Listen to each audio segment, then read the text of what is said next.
देश विदेश की सच्ची खबर सच के साथ। आप देख रहे हैं national India news. HIIMS hospital के वरिष्ठ डॉक्टर विश्व स्वरूप चौधरी अक्सर आज़ादी के सेनानियों की जयंती के अवसर पर अपनी नई किताब को लॉन्च करते हैं। इस बार स्वतंत्रता सेनानी चंद्रशेखर आजाद और लोकमान्य गंगाधर तिलक की जयंती के अवसर पर अपनी अगली किताब को लॉन्च किया। इस किताब का नाम द लास्ट ब्रेथ है। इस अवसर पर उन्होंने अपने कुछ फॉलोअर्स और मरीजों से भी बात की और उनके द्वारा इलाज करने की पद्धति और गीत में दिए गए फॉर्मूलों पर विशेष चर्चा की गई है। अपने इस किताब को उन्होंने लॉन्च किया। लुधियाना में ले गए और डॉक्टरों ने वहाँ इसको डायग्नोज किया कि इसको तो हार्ट की जो पंपिंग बहुत कम हो रही है और इसको आप 4-5 दिन हम वहाँ पर रहे। इसकी आपको बड़े से हॉस्पिटल में जाइए। उन्होंने बोला श्री गंगाराम हॉस्पिटल और जहाँ PGI में आप चले जाएं, वहाँ जाके आप बच्ची को डायग्नोज कराए। तो मैं तो डॉक्टर BRC को पिछले 3 साल से फॉलो करता हूँ। तो मैंने तो अपनी वाइफ से भी सलाह की, चलो फिर भी इन्होंने बोला भी एक बार हम चलो PGI में जाके व्यू ले ले। वैसे हमारा पहले मन हमने बना लिया था कि हम लुधियाना से ही वापस जाएंगे और डॉक्टर BRC के जो DIP डाइट है उसको फॉलो करेंगे, पर हम व्यू के चक्कर में PGI चले गए। जैसे डॉक्टरों ने, वो DMC के हॉस्पिटल वाले डॉक्टरों ने ना हमें डरा बहुत दिया था कि पता नहीं आपकी बच्ची बचेगी कि नहीं बचेगी, इतना उन्होंने हमें डरा दिया था। इसलिए हम डर की वजह से हम वहाँ चले गए। PGI में हम 4-5 दिन वहाँ रहे। वहाँ भी उन्होंने, जो उनके डॉक्टर थे, उन्होंने सारा ट्रीटमेंट ही इसके इतने टेस्ट कर दिए, हमारी बच्ची के इतने टेस्ट कर दिए जो तो मतलब पहले से भी ज्यादा कमजोर हो गई। देश विदेश की सच्ची खबर सच के साथ। आप देख रहे हैं नेशनल इंडिया न्यूज। फॉलो करेंगे उनकी टीम से। हमको पता था कैसे कांटेक्ट करना है इनसे, वो कांटेक्ट करेंगे। हम छुट्टी लेके घर आ रहे हैं। फिर परमात्मा का नाम लिया, मंदिर में माथा टेका और घर आ गए। डॉक्टर BRC का जो ट्रीटमेंट था हमने शुरू कर दिया। 3 दिन लगे हमारी बच्ची को रिकवर होने में। वहाँ डॉक्टर जैसे हमको बोल रहे थे पता नहीं बच्ची बचेगी कि नहीं बचेगी, बट वो DIP डाइट से जो डॉक्टर BRC का जो फार्मूला था, 3 दिन के बाद ही हमें इसके इम्प्रूवमेंट नजर आनी शुरू हो गई। और 10 दिन के बाद इस बच्ची ने एक शादी में डांस मचा के सबको हैरान कर दिया। हमारे सारे रिश्तेदार खुश हो गए। जो इतनी बच्ची 15-20 दिन लगातार ही हम हॉस्पिटल में रहे, अब बहुत बढ़िया तरीके से रिकवर हो गई। हम अपने दिल से डॉक्टर BRC का धन्यवाद करते हैं। हमारे पास शब्द नहीं है किन शब्दों से उनका धन्यवाद करें। वाकई वो जो उनके लिए शब्द बोले जाते हैं, वो धरती पे भगवान है। वाकई वो धरती पे भगवान है। हम कोटि उनका धन्यवाद करते हैं। कुछ ऐड करना चाहेंगे? अच्छा, हाँ, मैं बच्ची की मदर। हम लोग इसे लेकर, जैसे इसे प्रॉब्लम शुरू हुई 31 मई को इसे प्रॉब्लम शुरू हुई, उस वक्त हम लोगों ने इसे हल्की सी मेडिसिन लेके दी। स्टार्टिंग में इसे पेट की प्रॉब्लम थी, पेट में इन्फेक्शन बताई गई। उसके बाद इसे जॉन्डिस डायग्नोज हुआ, उसका ट्रीटमेंट शुरू हुआ, बट उससे इसके पेट की प्रॉब्लम में कोई फर्क नहीं पड़ रहा था। तो हम लोगों ने इसे जलंधर में लेकर गए बच्चों के हॉस्पिटल। वहाँ पर इसे हार्ट की में प्रॉब्लम शो हुई। उन्होंने डायग्नोज किया कि इसकी हार्ट की पंपिंग में प्रॉब्लम है, आप किसी कार्डिक की तरफ ले जाओ इसे। तो हम लोग कार्डिक लुधियाना में लेकर गए। वहाँ पर इसकी पंपिंग 12 से 15% शो हुई। तो उन्होंने बोला कि इसका कोई सोल्यूशन नहीं है। काफ़ी सारे इसके टेस्ट हुए, टेस्ट में कोई बात नहीं आ रही थी, कोई प्रॉब्लम शो नहीं हो रही थी। किसकी वजह से इसकी हार्ट की पंपिंग में प्रॉब्लम आई। तो फिर उन्होंने हार्ट ट्रांसप्लांट की ओर हमें जाने को कहा, बट हम लोग हार्ट ट्रांसप्लांट की ओर नहीं जाना चाहते थे। हम लोग सर्जरी की तरफ नहीं जाना चाहते थे। हम लोग इसे ऐसे ही रिकवर करना चाहते थे। चलो इसकी रिकवरी ऐसे ही हो जाए किसी मेडिसिन के साथ या किसी और वजह से।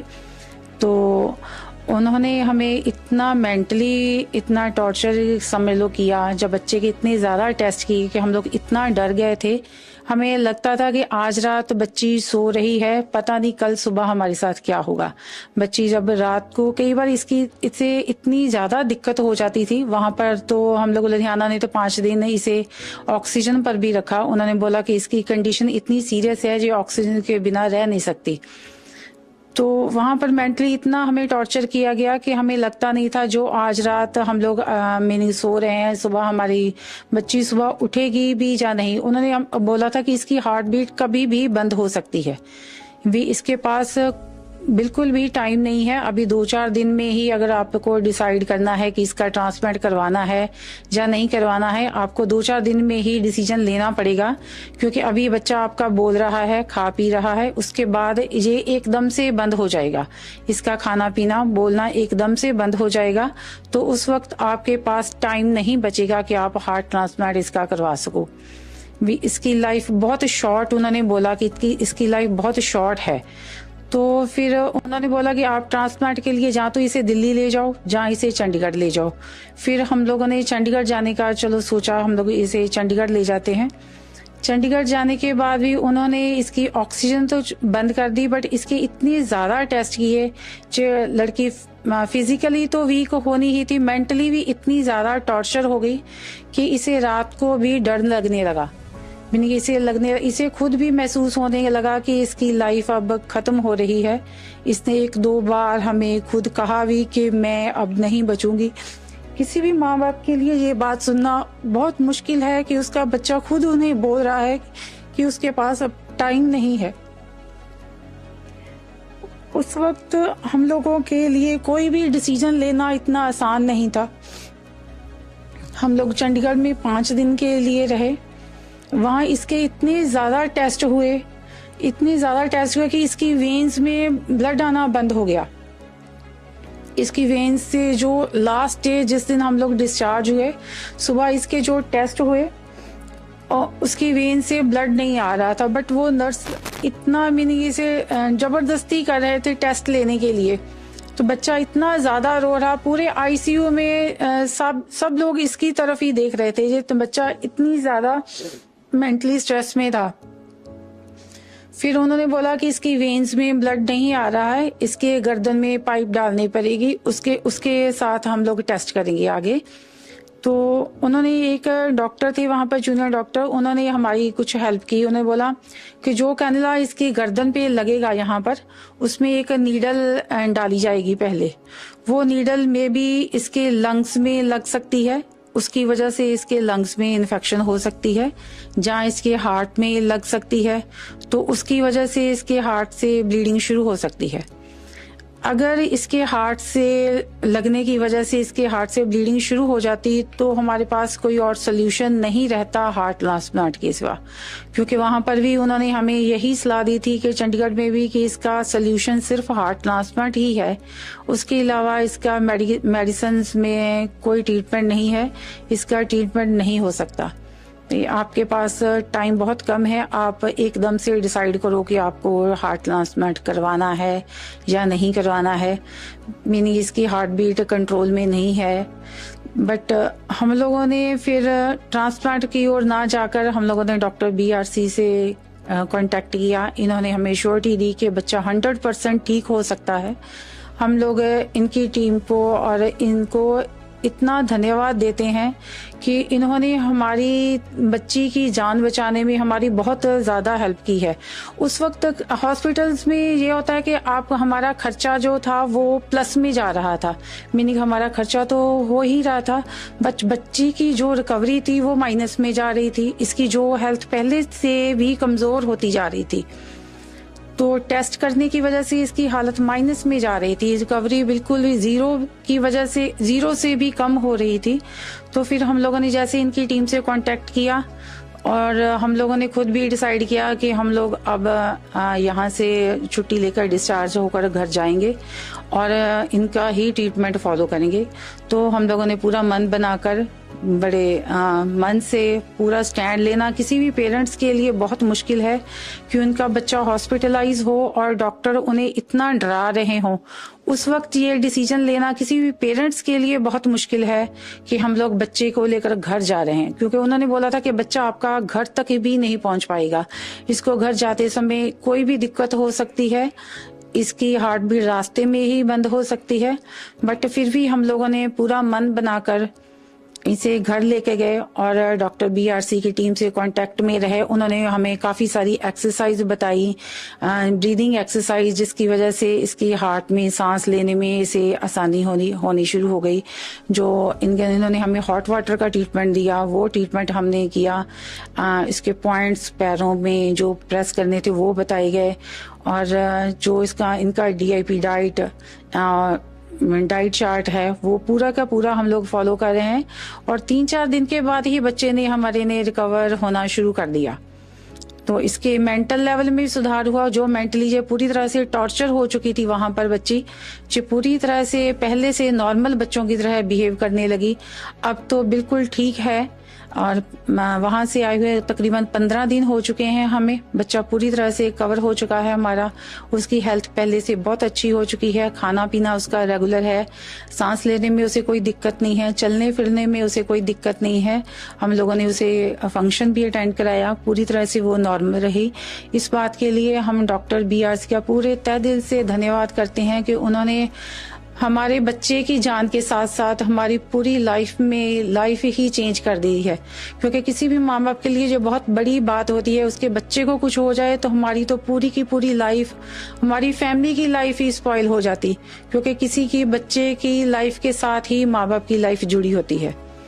तो हम लोग पूरी तहे दिल से इनको धन्यवाद देते हैं, हमारे बच्चे की लाइफ को बचाने के लिए, हमारी लाइफ बचाने के लिए। और जो हमारा खर्चा हो रहा था इतना, वो भी नहीं हो रहा, क्योंकि हम लोग रेगुलर जो डाइट वगैरह दे रहे हैं बच्चे को, नॉर्मल दे रहे हैं, फ्रूट्स वगैरह दे रहे हैं, सैलड्स दे रहे हैं, वो नॉर्मल डाइट में ही आता है, उसमें कोई एक्स्ट्रा खर्चा नहीं होता है। Thank you sir. आपने देखा किस तरह से बहुत बड़ी दिखने वाली प्रॉब्लम का सिंपल सोल्यूशन हो सकता है। एक तरफ वो हार्ट ट्रांसप्लांट की बात कर रहे हैं, दूसरी तरफ एक simple diet, fruits and vegetable की बात कर रहे हैं। तो एक बार वृंदा से मिल लेते हैं, बच्चे से मिल लेते हैं। बच्चा अभी is already on the screen, zoom के थ्रू बच्चा अपने घर पे है इस वक्त। एंड वृंदा, क्या आप मेरी आवाज सुन पा रहे हो? Yes sir. ओके, सो ये कैमरे को थोड़ा जूम करना है आपको, so that Vrinda can be seen by the audience. Vrinda, आप कौन सी क्लास में हो? 9th। कौन से स्कूल में? चैतन्य टेक्नो स्कूल पंसिया। ओके, ये कौन से शहर में है? कहाँ पे? शाहकोट। ओके, कौन सा शहर? District Jalandhar, Shahkot district Jalandhar. Shahkot district Jalandhar, Punjab. Okay, ठीक है ठीक है। अब कैसा फील कर रहे हो? सर अभी बहुत ज्यादा अच्छा फील कर रहे हैं। Very good very good very good very good. तो हाँ, मुझे भी देख के लग रहा है कि आप अच्छा फील कर रहे हो, ये बहुत ही अच्छी बात है। तो और आपको ये फ्रूट्स एंड वेजिटेबल डाइट खाने में कैसा लग रहा है? नो सर मुझे फ्रूट्स पसंद है वैसे तो। हाँ, तो अच्छा है, इसको अभी भी खाना, हमेशा के लिए खाना है ये, क्योंकि इससे आप कभी बीमार पड़ोगे तो फटाफट ठीक हो। बीमार तो हम पड़ते ही हैं, खांसी जुकाम बुखार ये सब चीज़ें, लेकिन फ्रूट्स एंड वेजिटेबल डाइट जब आप लोगे और लेते रहोगे तो हमेशा के लिए that will protect you from all kind of illness, right. तो आपसे मिलके जूम के थ्रू बड़ा अच्छा लगा।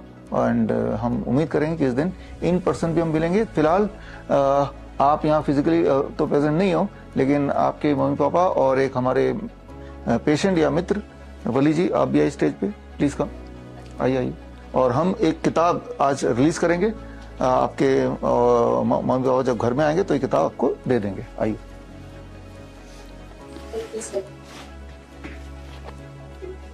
आज के दिन ये किताब रिलीज कर रहे हैं क्योंकि इन्होंने मॉडर्न मेडिसिन से या उनके षड्यंत्र को हरा के इन्होंने एक नया मिसाल तैयार किया। तो हमने सोचा कि इस नई किताब का जो लॉन्च है वो इन्हीं के हाथों हो।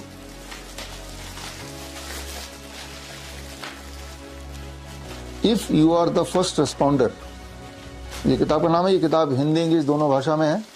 ये किताब जो लोग मुझे अभी देख रहे हैं अलग अलग सोशल मीडिया प्लेटफॉर्म पे, ये किताब आपको अगर चाहिए तो आप स्क्रीन पे दिए हुए लिंक में जाके इसको फ्री डाउनलोड कर सकते हैं, हिंदी इंग्लिश में पढ़ सकते हैं। हालांकि अलग अलग ऑनलाइन स्टोर में ये बिक रहा है, लेकिन फ्री डाउनलोड हमारे वेबसाइट पे आपको मिल जाएगा।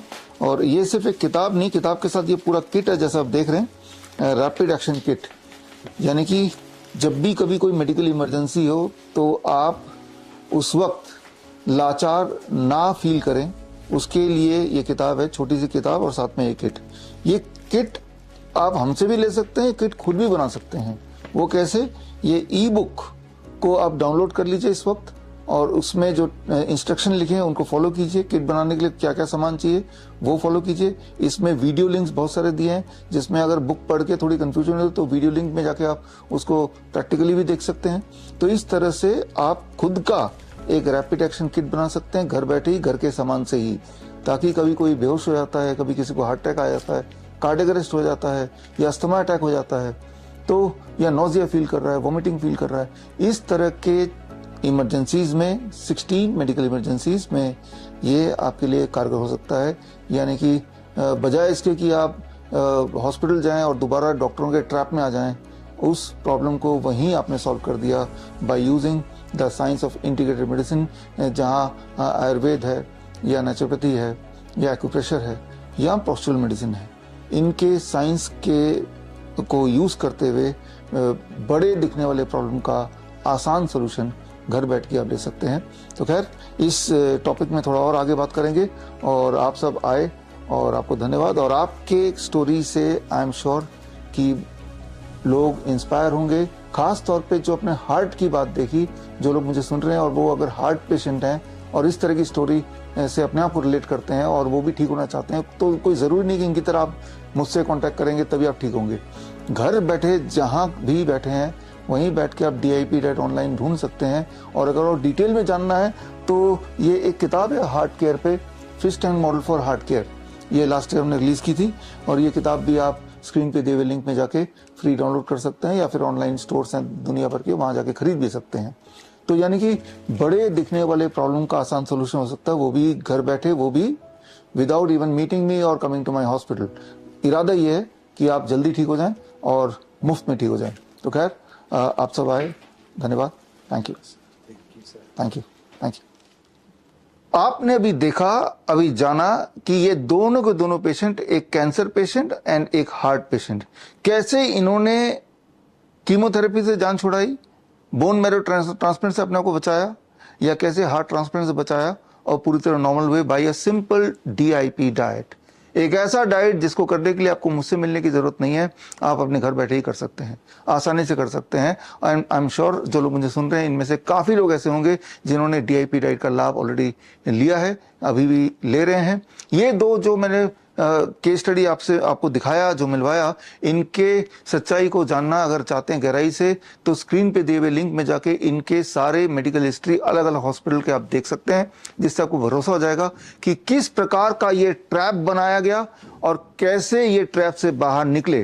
तो ट्रैप से बाहर निकला मतलब ये कि आपने अंग्रेजों से तो आज़ादी पा ली है, लेकिन अंग्रेजी दवाई का जो षड्यंत्र है उससे मुक्ति पाना मुश्किल है, उससे मुक्ति पाना ज़रूरी भी है। लेकिन एक सवाल जो दिमाग में आएगा वो सवाल ये कि ये सारी जो बड़े दिखने वाली बीमारियां हैं उनका इतना आसान सलूशन जैसे DIP डाइट होने के बावजूद भी बहुत कम इसका प्रचार क्यों है, बहुत कम इसका प्रोपगेशन क्यों है।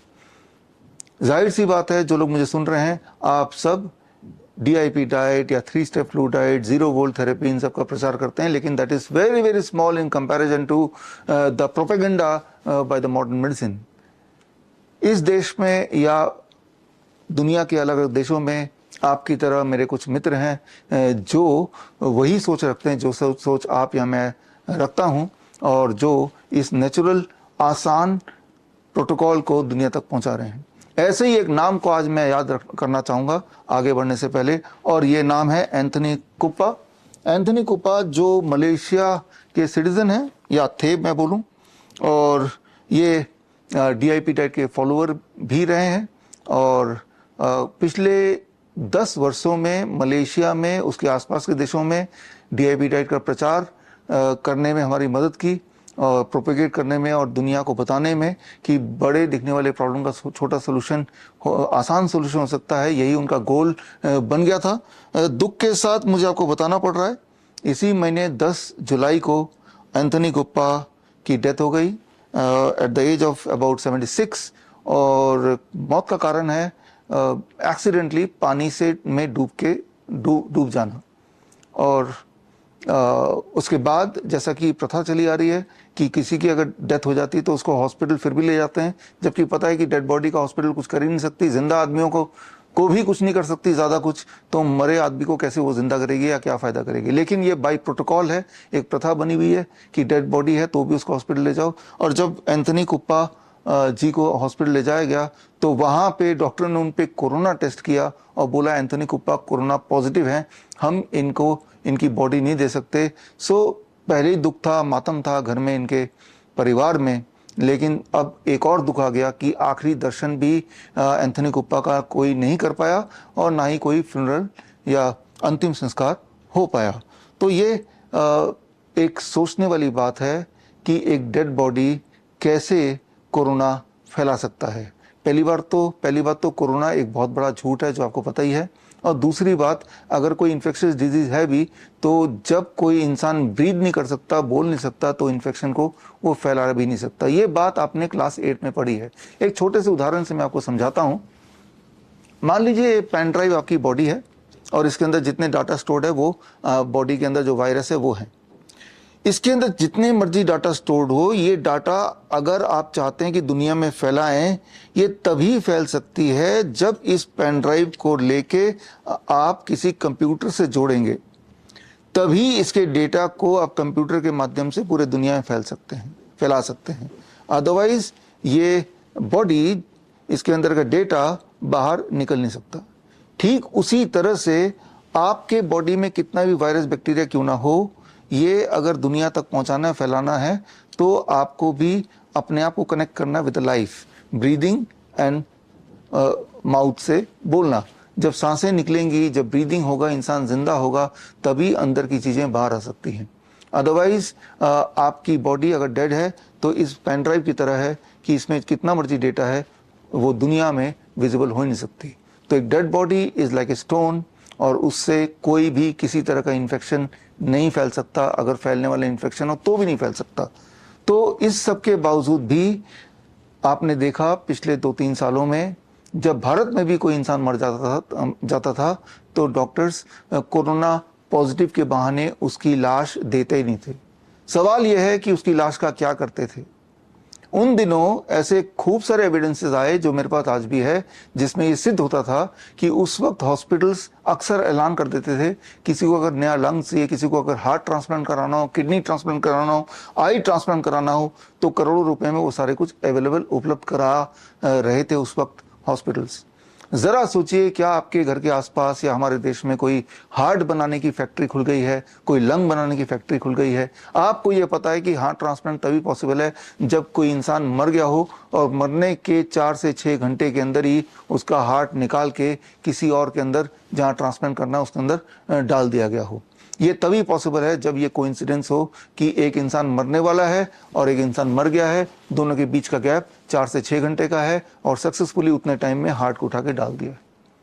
जबकि जो मैं सस्पेक्ट करता हूं, जिस तरह के रिपोर्ट पहले आ रहे थे, वो ये कि एक इंसान अपने पैरों पे चल के हॉस्पिटल गया, हॉस्पिटल ने टेस्ट किया, कोरोना पॉजिटिव बता के उसको हॉस्पिटल में धर लिया गया, जमा कर लिया गया और उसके बाद से वो कभी बाहर नहीं आया। क्यों ना ऐसा माना जाए कि उसको बंधक बना लिया और जब किसी का हार्ट ट्रांसप्लांट का ऑर्डर आया तब उसको मार डाला गया और उसके हार्ट को निकाल के बेच डाला गया। क्यों ना ऐसा मान लिया जाए। तो इस तरह के बहुत सारे खुलासे दुनिया भर में होते ही रहते हैं। तो अब सवाल ये आता है, मैं अगर आपसे पूछता हूं, जो एक क्लियर कट सफेद झूठ है कि डेड बॉडी से इंफेक्शन फैल सकता है, इसीलिए डेड बॉडी को हमें जमा करना हॉस्पिटल में, किसी को उसको फ्यूनरल भी नहीं कर सकते, उसका अंतिम संस्कार नहीं कर सकते, उसको जला नहीं सकते। तो ऐसा जब भारत में हो रहा था, जबकि सबको पता ये सफेद झूठ है, लेकिन उसके बावजूद भी आप में से किसी ने आवाज क्यों नहीं उठाई? आपने ये ज्यादा आसान माना कि अपनों को, अपने बच्चे या किसी के माता पिता को हॉस्पिटल में छोड़ के आ गए और भूल गए जिनको आप सबसे ज्यादा प्यार करते हैं, और आपने उस सफेद झूठ का साथ दिया कि कोरोना फैल जाएगा। ये जो एक मानसिक परिस्थिति है, ये क्या मानसिक परिस्थिति है? ऐसा कैसे हो पाया? इससे कैसे बचा जाए? क्योंकि इस तरह की परिस्थिति अब दोबारा आने वाली नहीं है बल्कि आ चुकी है, और इस वक्त ये अटैक कर रही है 9 से 14 साल के बच्चों में, खासतौर पे लड़कियों में। इस बात को मैं समझाऊंगा। पहले ये समझते हैं कि ये जो मानसिक स्थिति है जिसमें एक सफेद झूठ को भी हम विलिंगली एक्सेप्ट कर लेते हैं, आंख बंद कर लेते हैं, उसे सच मान लिया है ऐसा ढोंग रचाते हैं, वो भी मास स्केल में। ये कैसे हो पाता है, ये कैसे हुआ हमारे देश में, देश दुनिया में, इसको समझना जरूरी है। अगर इसको नहीं समझेंगे तो कभी ना कभी ही हम दोबारा से इस तरह के ट्रैप में फंस जाएंगे, और जहां सवाल लाइफ एंड डेथ का हो वहां पे इस तरह के जाल से बाहर निकालने की प्लानिंग, इस तरह के ट्रैप से बाहर निकलने की, इस तरह की गुलामी से बाहर निकलने की प्लानिंग हमें पहले से कर लेनी चाहिए। After all it is about your life and death. तो आपकी मानसिक स्थिति इस प्रकार की है कि एक सफेद झूठ को भी आपने एज्यूम कर लिया, आपने लोगों को यूं ही बता दिया कि हम इसको सच मान रहे हैं, जबकि आपका अंतरात्मा बताती है कि ये सच नहीं है। तो एक राजा की कहानी, it is called emperors new cloth, जो आज से 190 साल पहले लिखी गई थी, और उस कहानी से मैं आपको उदाहरण से समझाना चाहता हूं कि ये मानसिक परिस्थिति क्या है और इस मानसिक परिस्थिति से बाहर निकलने के लिए क्या करना पड़ेगा, और जो लोग इसके अंदर ट्रैप्ड हैं उन्हें कैसे पहचानें और अपनी बचाव कैसे करें। After all it is a matter of your life and death. तो इसको थोड़ा समझते हैं। समझने के लिए वो कहानी पे चलते हैं, और कहानी पे ये एक राजा की कहानी है। एक ऐसा राजा जिसका मुख्य शौक था अलग अलग कपड़े पहनना, नए कपड़े पहनना, और सिर्फ कपड़ों में उसका मन लगता था। रोज नए नए कपड़े पहनता था, महंगे महंगे कपड़ा पहनता था। पूरे उसके साम्राज्य को पता था कि राजा को सिर्फ एक चीज से प्यार है, वो है अपने कपड़े। और इसीलिए चापलूसी करने के लिए जब राजा नए नए कपड़े पहन के अपने दरबार में निकलता था तो सारे के सारे दरबारी यूं ही चाहे ना चाहे राजा की तारीफ करते थकते नहीं थे कि राजा जी, एम्पर जी, आप तो बहुत ही अच्छे लग रहे हैं, ये कितना अच्छा आप पे सूट कर रहा है, ये रंग बड़ा अच्छा है, ये कपड़ा बड़ा अच्छा है, ऐसा कभी हो नहीं सकता। इस तरह की जो तारीफें सुनने की राजा को आदत थी। बात दूर दूर तक फैलती गई कि एक ऐसा राजा है जिसको अपने कपड़े से बहुत ज्यादा प्यार है, नए कपड़ों से बहुत प्यार है, और पूरा ऑब्सेशन है, कपड़ों में ही वो खोया रहता है। और ये बात पता चली दो ठग को, जिसका नाम बोल सकते हैं कालिया और सांबा। उन्होंने एक प्लान बनाया, कालिया सांबा ने, और जाके वो राजा से मिले। राजा से मिलके एक सूटकेस लेके गए और बोला, राजा जी, मैंने सुना है कि आपको कपड़ों से बड़ा प्यार है, तो हम आए हैं आपके लिए दुनिया का सबसे स्पेशल कपड़ा लेके। और वो कपड़ा इस सूटकेस के अंदर है। और राजा ने इच्छा जताई कि भाई वो कपड़ा मुझे दिखाओ।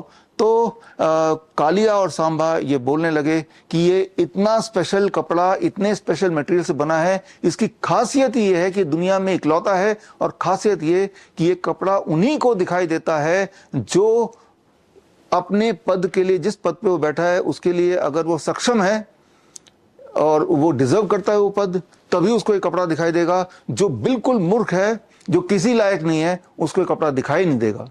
राजा को बड़ी इच्छा हुई कि दिखाओ, मुझे देखना है कपड़ा। और तभी कालिया ने कपड़ा बाहर निकालने का नाटक किया, और नाटक करके हाथ को ऊपर करके बोला कि राजा जी देखिए कितना सुंदर कपड़ा है, कि आपको कपड़ा दिख रहा है। और ऑब्वियसली राजा को कोई कपड़ा दिखा नहीं, लेकिन राजा के दिमाग में आया कि अगर मैं बोल दूं मुझे नहीं दिख रहा तो ये सोचेंगे कि मैं इस गद्दी के योग्य नहीं हूं, मैं एक बुद्धू इंसान हूं, तो मैं कभी किसी को नहीं पता नहीं चलने दूंगा कि मैं योग्य नहीं हूं, बुद्धू हूं मैं। तो वो राजा बोलता, अरे वाह कितना बढ़िया कपड़ा है, ऐसा कपड़ा मैंने पहले कभी नहीं देखा, ये तो दुनिया का सबसे बढ़िया कपड़ा है। तो काली और सांबा ने प्रपोजल रखा कि आप बोलें तो आपके लिए कपड़ा सिलवा दूं। तो राजा खुशी खुशी मान गए, और राजा ये बात सोच के भी खुश हो गए कि काले सांबा को पता नहीं चला कि राजा अयोग्य है और बुद्धू भी है। तो राजा को काले सांबा ने बोला कि मुझे तो इतने सारे सोने के सिक्के चाहिए। राजा ने सारी डिमांड पूरी की, और उन सोने के सिक्के से उन्होंने दिखाया कि हम यहीं पे एक वर्कशॉप लगाएंगे और एक फैक्ट्री लगा के आपके स्पेशल कपड़े को बनाएंगे। और उन्होंने एक छोटी सी फैक्ट्री लगाई राजमहल में ही, और दिन रात कालिया सांबा ये एक्टिंग करने लगे कि वो कोई कपड़ा बना रहे हैं, जबकि वो कपड़ा था ही नहीं, सिर्फ कपड़ा बनाने की एक्टिंग थी। और इस बीच राजा देखने आए कि कपड़ा कितना बन गया, तो सांबा ने बोला देखो कपड़ा तो ऑलमोस्ट बन गया, कि देखिए कितना प्यारा लग रहा है कपड़ा। और राजा ने पहले ही ठान रखा था मैं कभी नहीं बताऊंगा कि मुझे नहीं दिखाई दे रहा है। राजा ने बोला वाह मुझे बड़ा अच्छा दिखाई दे रहा है। और पूरे जो दरबारी थे उनको भी इंतजार होने लगा कि एक इनविजिबल कपड़ा तैयार किया जा रहा है राजा के लिए, और ये इनविजिबल कपड़ा उन्हीं को नहीं दिखाई देगा जो बहुत मूर्ख होंगे या अपने पद के लिए जो सक्षम नहीं होंगे, लायक नहीं होंगे, उनको नहीं दिखाई देगा, बाकी सबको दिखाई देगा। और ये बात उनके साम्राज्य में हर जगह फैल गई प्रोपेगेंडा मीडिया के तहत कि राजा एक ऐसा कपड़ा सिलवा रहे हैं जो मूर्खों को नहीं दिखेगा, जो बुद्धिमानों को दिखेगा, या ऐसे लोगों को नहीं दिखेगा जो अपने पद के लिए सूटेबल ना हो। और फिर राजा को वो कपड़ा इन्होंने पहनाने की एक्चुअली एक्टिंग की, और राजा को भी एक्टिंग कर रहा था कि मैंने पहन लिया। और पहनाने की एक्टिंग के बाद कालिया और सांबा राजा को बोलने लगे राजा जी आप तो बहुत ही खूबसूरत दिख रहे हैं, क्या लग रहा है आपको? राजा ने अपने आप को शीशे में देखा और फिर राजा ने देखा मैं तो नंगा खड़ा हूं, लेकिन राजा ने फिर एक्टिंग की, अरे ये तो बहुत अच्छा कपड़ा है, इससे अच्छा तो डिजाइन हो ही नहीं सकता, मुझे तो बड़ा अच्छा लग रहा है, कलर भी मुझे बड़ा सूट कर रहा है।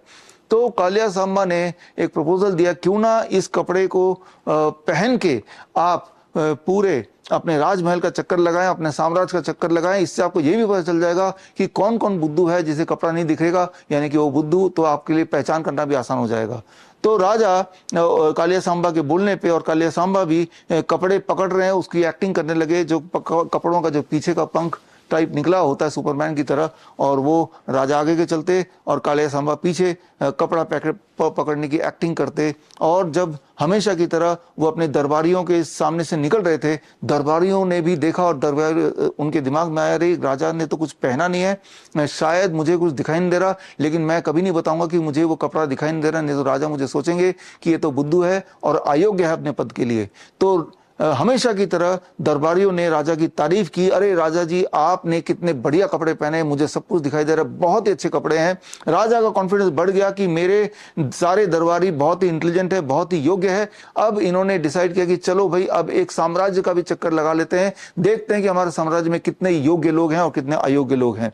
अब राजा बिल्कुल नंगे इसी तरह से अपने दरबारियों के साथ चक्कर लगाने अपने साम्राज्य में चले गए, और साम्राज्य में के लोगों को पहले से ही आइडिया था कि एक ऐसा कपड़ा पहन के राजा आने वाले हैं जो मूर्खों को नहीं दिखेगा, सिर्फ बुद्धिमानों को दिखेगा। तो जब लोगों ने देखा तो लोगों को भी कुछ दिखाई नहीं दिया, कोई कपड़ा दिखाई नहीं दिया, लेकिन लोगों ने भी अपने मन में वही बात रखी कि शायद अगर मैं बोल दूं कि कुछ दिखाई नहीं दे रहा तो राजा सोचेगा कि ये बुद्धू है या अयोग्य है और मैं कभी ये होने नहीं दूंगा। तो लोगों ने भी नाटक किया, अरे राजा जी कितने अच्छा लग रहा है वो कपड़ा, आप पे तो बहुत अच्छा सूट कर रहा है, मुझे सब कुछ दिखाई दे रहा है। ऐसे में एक छोटा बच्चा वो बोल पड़ा कि राजा जी तो नंगे हैं, राजा जी तो नंगे हैं। और ये सुनते ही एक और छोटी बच्ची वो भी बोल पड़ी, अरे राजा जी ने तो कोई कपड़े नहीं पहने हैं। और ऐसे करके कुछ बच्चे जब बोलने लगे और साथ साथ बाकी जो प्रजा थी वो भी फिर साथ साथ बोलने लगे, और तब भी जब सारी प्रजा बोलने लगी the emperor has no clothes on, the emperor has no clothes on, लेकिन फिर भी राजा ने एक्टिंग की कि उन्होंने कपड़े पहने हुए हैं, और उसी स्टाइल में वो अपने दरबारियों के साथ अपने किले में, अपने महल में दोबारा चले गए। राजा को तो एक सबक मिल ही गई, लेकिन एक सबक आपको मिलना बाकी है। ये जो एक मेंटल बिहेवियर है इसे बोला जाता है naked emperor syndrome. Naked emperor syndrome का मतलब सोशल कंफर्मिटी। सोशल कंफर्मिटी का मतलब यह है कि सोशल प्रेशर को देखते हुए कोई सफेद झूठ को एज्यूम कर लेना, मान लेना या एक्टिंग करना कि मुझे ये सच ही लग रहा है, ताकि आप लोगों से अलग ना दिखो, इस डर से आप किसी भी झूठ का पार्ट बन सकते हो। That is known as naked emperor syndrome. इस पे कई सारे रिसर्च पेपर्स हैं जो आप देख रहे हैं। खास तौर पे एक रिसर्च पेपर ये है जो कोरोना के टाइम पे आया था 2021 में, जिसमें ये देखा गया था, हालांकि लोगों को, अधिकतर लोगों को पता चल गया था कि कोरोना एक सिर्फ और सिर्फ एक ढोंग है, एक मनगढ़ंत इमेजिनेशन है, लेकिन फिर भी सब लोग, इवन डॉक्टर्स भी, साइंटिस्ट भी, नेकेड एम्परर सिंड्रोम के तहत उस सफेद झूठ को खुद ही सच मान रहे थे या एक्टिंग कर रहे थे कि ये सच है। तो ये रिसर्च पेपर आप देखेंगे तो बड़े मजेदार लगेगा, लेकिन यहाँ पे मजे की बात नहीं है, यहाँ पे इंपॉर्टेंट बात यह है कि बात आपके लाइफ एंड डेथ की है। वो ऐसे कि मैंने 2 साल पहले आपको सबूत दे के बता दिया था, जो RT-PCR टेस्ट है वो RT-PCR टेस्ट आप किसी भी सैंपल पे कीजिए, मक्खी पे कीजिए, मच्छर पे कीजिए, कुत्ते पे कीजिए, बिल्ली पे कीजिए, टमाटर पे कीजिए, खरबूज पे कीजिए, कोई भी लिविंग सैंपल को अगर 10 बार टेस्ट करते हैं RT-PCR टेस्ट में, 10 में से 1 बार पॉजिटिव आता है और 9 बार नेगेटिव आता है। फिर दोबारा टेस्ट करेंगे उसी नंबर ऑफ सैंपल्स को, तो every time about 10% of the test will be on average positive, right, और 90% विल बी नेगेटिव। यानी कि आपने 100 लोगों का ग्रुप लिया, उन सबका टेस्ट कर दिया, तो उसमें से कोई ना कोई 10 लोग कोविड पॉजिटिव पाए जाएंगे। फिर 19 और लोगों को दोबारा टेस्ट किया, तो जो लोग 10 लोग कोविड पॉजिटिव पाए गए थे वो नेगेटिव हो जाएंगे, और जो नेगेटिव थे वो पॉजिटिव हो जाएंगे। यानी कि कॉइन टॉस की तरह वो एक रैंडम टेस्ट है, उसका किसी कोविड से, किसी फ्लू से, किसी इन्फेक्शन से, किसी वायरस से दूर दूर का कोई लेना देना नहीं है। इस चीज को मैंने साबित किया था, एक्सपेरिमेंट करके दिखाया।